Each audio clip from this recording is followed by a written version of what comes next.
Barrow in Furness is a large industrial town which grew from a tiny 19th century hamlet to the biggest iron and steel centre in the world and a major shipbuilding force in just 40 years.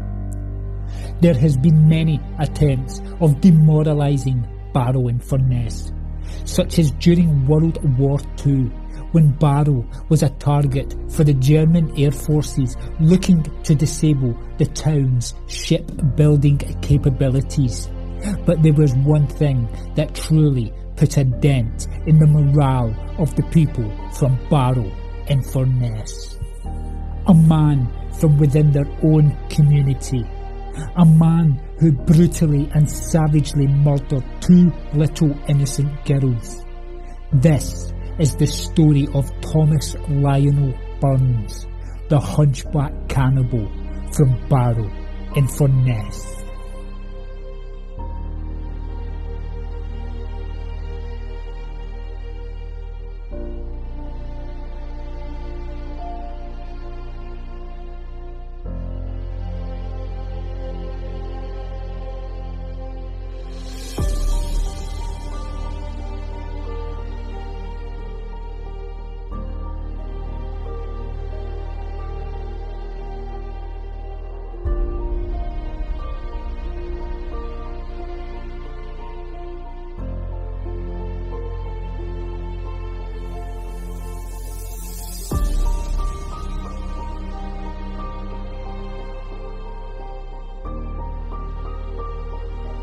The quiet tranquility of Barrow in Furness has remained largely in place since the town first grew around the estate of the 12th century Furness Abbey.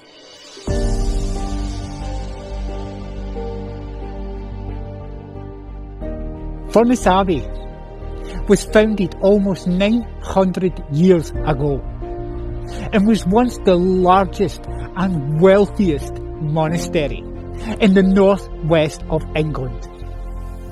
It was a place of prayer, piety and pilgrimage for the people of the time. Furness Abbey now lies in ruin, just like the memories of the families of poor little Sheila Barnes and Lavinia Murray, who were both just 5 years old and whose life was stolen in the most sadistic and brutal way possible. Today, we learn how a neighbour from an ordinary street in an ordinary town in the heart of Cumbria murdered, mutilated and sadistically ingested parts of their bodies. This is their story. On a beautiful summer's day, on June the 11th in 1958, the sun was shining, the birds were singing, and two little schoolgirls were out playing, enjoying the summer evening sun, right here on York Street in Barrow in Furness. The girls were playing along here when they approached this house here, number 32 York Street. As they reached closer to the home, they heard some music coming from the house. Just soft plunks of a piano. They were resonating from the house. The interesting sounds piqued the girls' curiosity, and they decided to investigate the sound. They were never seen alive again. Both the children's parents hadn't seen them since 7:45 p.m. that evening. And by the next day, a town-wide hunt had been organised by volunteers and police to find the little girls.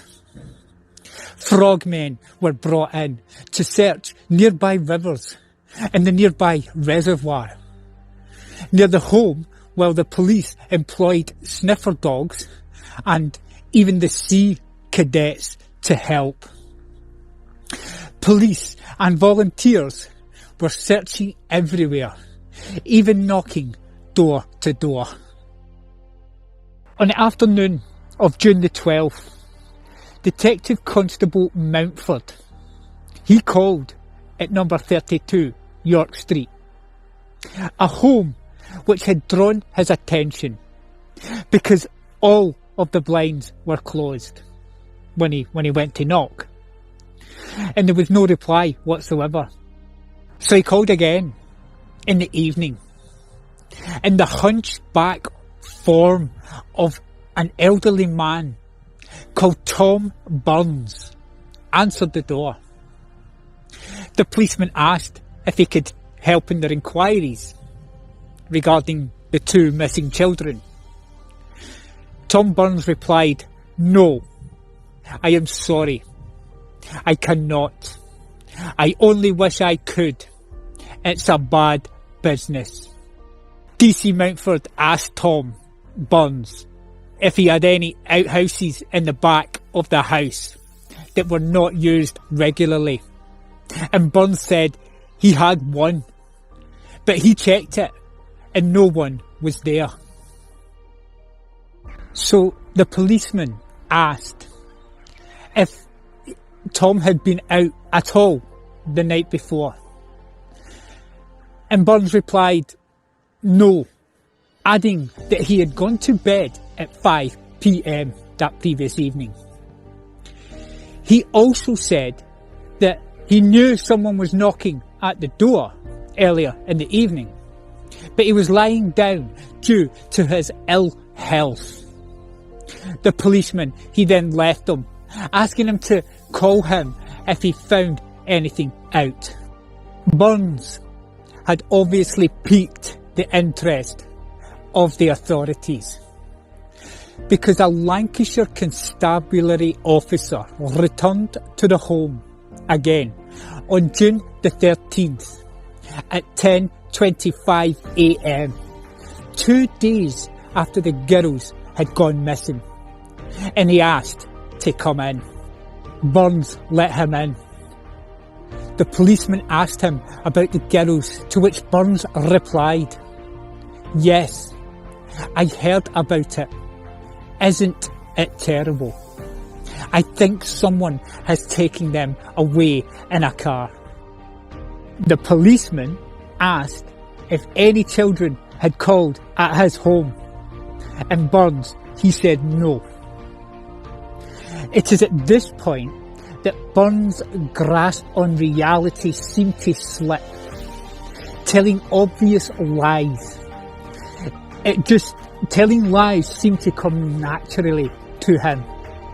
Things that were so easily proved to be false. So he told the officer that he lived alone and that he kept the house locked up, a statement that he would later contradict when he mentioned his wife. But the policeman, he asked if he could look in the backyard, which made Burns turn defensive. The 71-year-old said, "There is no need. I have been in the shed and no one is there." So the policeman then went into the shed, of course, followed by Burns. Now in the shed there was a recently dug hole, but it was easily recognisable as a grave. When questioned, Burns pointed to some hyacinth bulbs just lying on the ground nearby, and he said that they had gone rotten and he was going to put new ones in, so like he was gardening. The panic was setting in. So the policeman, they went back into the house and he asked if he could look in the bedrooms, a request that Burns refused. When the policeman asked why, Burns said they were sentimental reasons, so he can't go up. The policeman asked if he'd been up there recently, and Burns said he hadn't been upstairs in the bedroom for weeks. The officer's interest had been piqued, and he pressed Burns, asking him why he objected to him going upstairs. Burns replied, "Whatever you say, you're not going up. It's in a mess. It would be alright if my wife were here, but she's in Ruse." So Burns has at this point mentioned a wife, who is in the nearby Barrow suburb of Ruse, when he previously said he lived alone. So the policeman asked if he was hiding something upstairs, and Burns, he said, "No, I can't let you go up." Eventually, the officer, without much effort, forced his way upstairs. As he did so, he later reported hearing a despairing Burns say, "I'm buggered now." When the officer reached the landing, he headed into the bedroom, where he found what the town of Barrow had been searching for 48 hours. The two girls lay dead in the room. One was lying on a wicker basket, and another was lying on a mattress. They had both been severely mutilated. The bodies of Lavinia and Sheila had both been sexually assaulted, mutilated by knives. Their throats were cut, and both were missing body parts, which could not be found in the York Street home. He had cut off the foot and attempted to amputate the leg, just above the knee. And this was on Sheila, who had numerous injuries, including swollen eyes, indicating that she had been crying when she died. Her throat was cut, and her privates had been targeted by a knife. Burns had also carved out 2 large steak-sized chunks of meat from her upper and lower leg muscles. Lavinia Murray had almost been decapitated. Her throat and privates had been cut. When the bodies were found, Burns immediately claimed to feel ill and faint, and he asked to sit down. He then told the officer, "Sex made me do it." Tom Burns proceeded to confess to the crimes almost immediately, recounting the story of the piano and the arrival of the 2 girls to his home. He said, "I was playing the piano when they came in. I showed them how to play. They came in here and I undressed them. I was sitting in this chair. They laughed when I felt their bottoms. I don't know what came over me, but I picked up a knife off the table and I just cut the ginger girl's throat.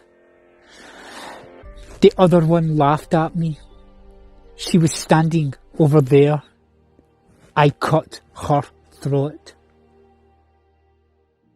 The bastard Burns confessed to attempting to rape both girls, and even told the officer that he possibly performed necrophilia on the corpses, but couldn't remember.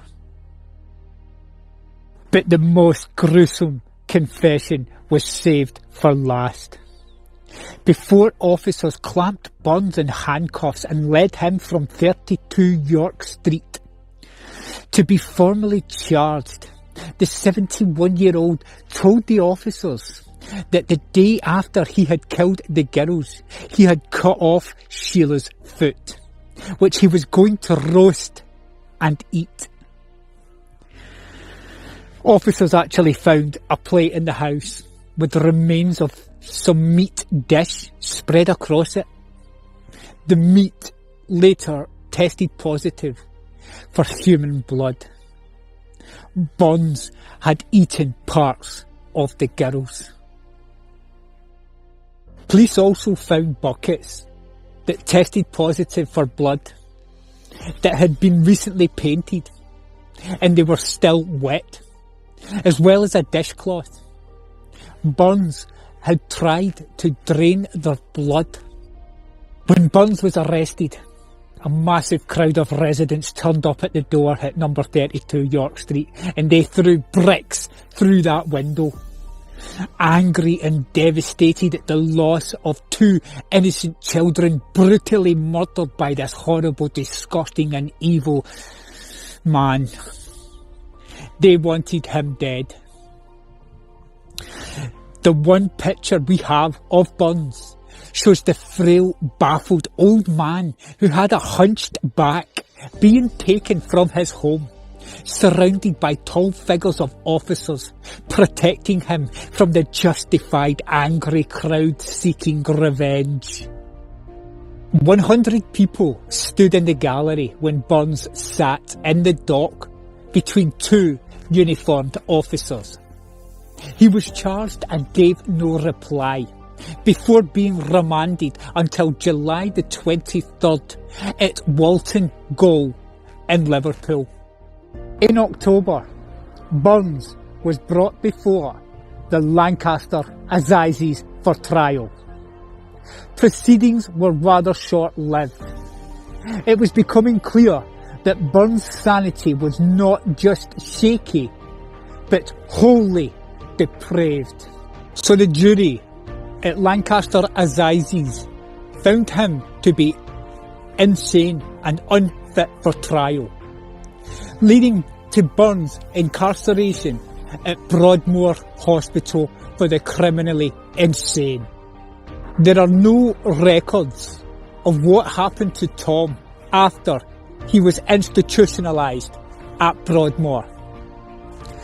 We can only assume he died at Broadmoor and was never released, joining the ranks of David Copeland, Robert Napper and Peter Sutcliffe in never leaving the hospital.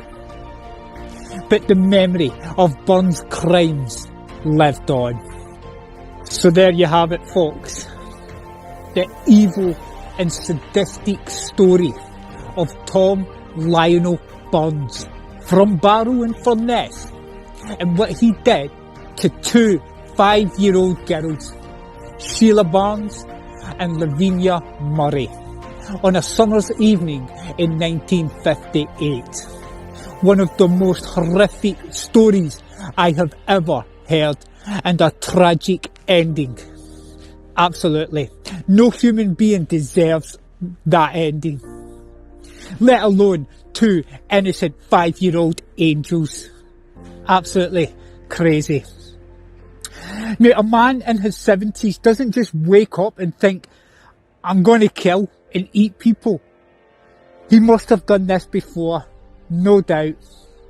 But to who? A question we will never find the answer. So that's it.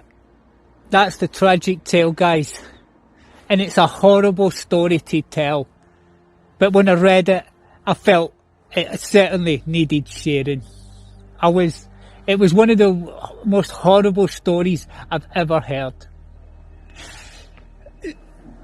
I did go to the cemetery because I found the sections of the cemetery that they're buried in, but I couldn't find the graves of the two poor little girls. It was an absolute shame. I really tried. The footage that you saw in this video at the cemetery was actually Barrow and Furness Cemetery, and that was me up there having a look. And I tried to find it, guys. And I was sad that I couldn't, and I spent ages up there. But it is what it is.